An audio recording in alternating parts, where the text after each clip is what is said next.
Welcome. This is Nzela Ngobi from Nzela.com. Happy holidays, happy Kwanzaa. Hope you're well.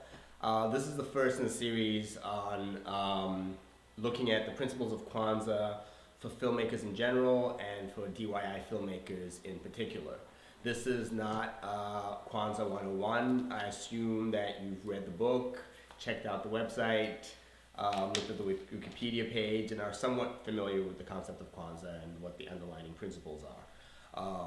But today we look at the first concept, which is the concept of which is the principle of Umoja, which is unity, and that makes total sense for something that is African American and Pan African. That the first thing would be thinking about the collective whole, unity, and how we get along and how we interact, which is interesting for those of us that are doing DIY filmmaking, where a lot of times it is about me. And because we are writing our own stuff, shooting, editing, putting it up, in some cases even acting or being in front of the camera. And so it's interesting to start looking at it's interesting that this first concept is unity, that it's about the community. But I think what really makes this an important first principle is, for me at least, is that this year, as I've been talking to people and people have been working on their projects and working really hard and getting some success and maybe some less success in certain areas, the thing that keeps coming up for people is the idea of collaboration and how we can better collaborate, because we are in a community and we know people who are doing similar stuff. It's just, how do we figure out how to work together? So this idea of unity feels really big. So how do we translate that? I think the first thing is to just break it up in two. So the first is to, if we're thinking about it as a relationship of reciprocity, where as the individual you're giving to the community, and then also as the community giving back to the individual, how can we break that down? So the first is, for the individual, looking at, what do I bring to the community? Like, what are my skills? What are my talents? Is it networking? Do I have technical skills? Is there equipment I can share with people? To start to really think about what ways you can continue and grow the way you're contributing to the greater filmmaking DIY community, with people trying to do their own thing. So the flip side of that is the question about, what can the community give the artist in terms of support, in terms of just a sense of belonging, and also just resources. And I think it's a great opportunity to take a step back and to start to vision for 2013 what kind of community one wants to be a part of. And I think it's a great way to start to get a sense of who you already have in your community. So who's in your immediate artistic family? Who do you call when you're stuck with an editing problem or with a writing issue?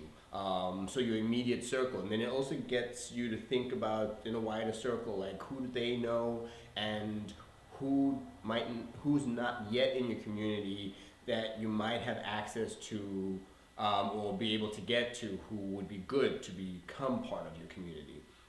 I think the other thing is to also think about, as you're going through who you have in your community, to start to think about, in 2012, what were some of the things that stopped you from finishing or starting your artistic projects? And a lot of times it has to do with the support we don't have, or equipment or technical knowledge, which is made a lot easier when you have people to call or contact.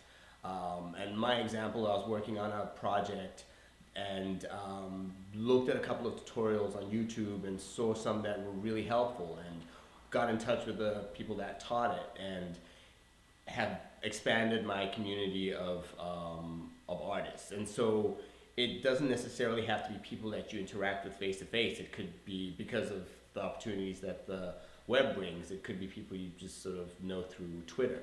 So to think about what are those missing parts, like is it social media that you don't know that much about that you need help with? Is it color correcting? Is it, you know, it could be anything.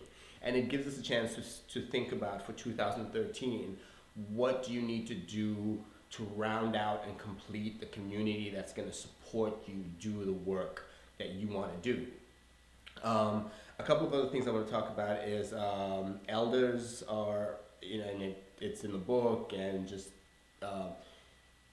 thinking about communities in general, using the power of experience and the gift of experience that people who are several steps ahead of us can bring in terms of problems that have been solved that we think that they're occurring to us for the first time, or just a way of seeing things that we don't necessarily see because it's so close to us.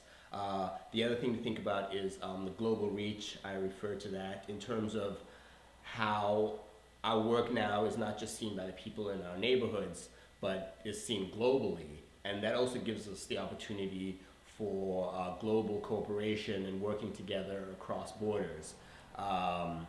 And so to start to think about community in a bigger sense. So I would say that for today's concept in terms of unity, to just think about who we have in our communities, how we can contribute to the communities that we have, and what we want to do in 2012 to create unity so we can do the work that we are passionate about and that adds to creating further work.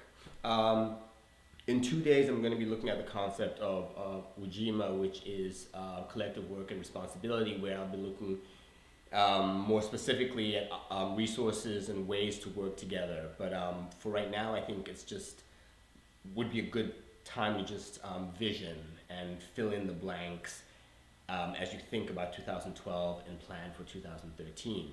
Hope you like this video. Comment, go to the website nzella.com. I'm going to have the link on the page. There's also going to be other resources, the basic Kwanzaa resources, and today I'm going to be including 2 videos by Dr. Karenga, which one is a short one on why Kwanzaa, and another one's a long one that just talks about the 7 principles of Kwanzaa and Kwanzaa in general, and that's about an hour or so. The first one's probably about 4 or 5 minutes. Tomorrow I'm going to be looking at the 2nd principle, which is kujichagulia, which is self-determination, and hope you enjoy this. Send me comments, and see you tomorrow. Thank you. Bye.